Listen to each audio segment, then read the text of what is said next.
അകത്ത് കത്തിയും പുറത്ത് പത്തിയും. ഉള്ളിൽ ക്രൂരത വച്ചുകൊണ്ട് പുറമെ സ്നേഹം കാണിക്കുന്ന സ്വഭാവം. അഞ്ചാണ്ട് സൂക്ഷിച്ചാൽ മഞ്ചാടിക്കും വില. ഏത് ചെറിയ വസ്തുവും ഒരു കാലത്ത് വിലയുള്ളതായി തീരും. അടുക്കള പിണക്കം അടക്കി വെക്കണം. വീട്ടുവഴക്കുകൾ മറ്റുള്ളവരെ അറിയിക്കരുത്.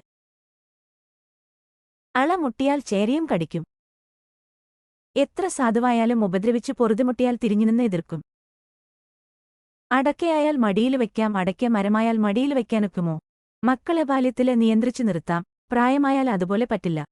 ഉടയൻ ഉടച്ചാൽ ഓട്ടിന് കേടില്ല. ഉടമസ്ഥതന്റെ കൈപ്പിഴ മൂലം ഒരു വസ്തുവിന് കേടുവന്നാൽ അയാൾ സഹിച്ചുകൊള്ളും. ഒരു നാക്കിന് രണ്ട് കണ്ണ്.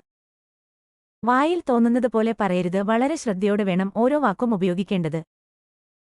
കണ്ടം വിറ്റാലും വരമ്പ് വിൽക്കയില്ല. വളരെ ചെറിയ കാര്യത്തിനു വേണ്ടി ശാഠ്യം പിടിക്കുന്ന മൂഡ് സ്വഭാവം. പുത്തനച്ചി പുരപ്പുറം തൂക്കും. ആരംഭ ശൂരത്വം കാണിക്കുക.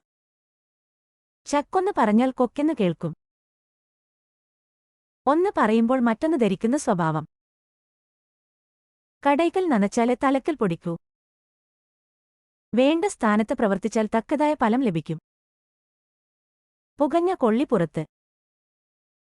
പ്രയോജനം ഒന്നുമില്ലാതെ ഉപദ്രവമുണ്ടാക്കിക്കൊണ്ടിരിക്കുന്നവർ ഉപേക്ഷിക്കപ്പെടും. പുരയ്ക്ക് തീ പിടിക്കുമ്പോൾ വാഴ വെട്ടുക.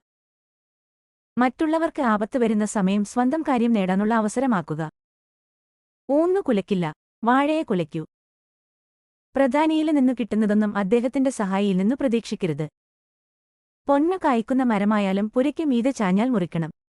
എത്ര വിലയേറിയ വസ്തുവായാലും ഉപദ്രവമാകുമെന്നു കണ്ടാൽ അത് നശിപ്പിക്കണം.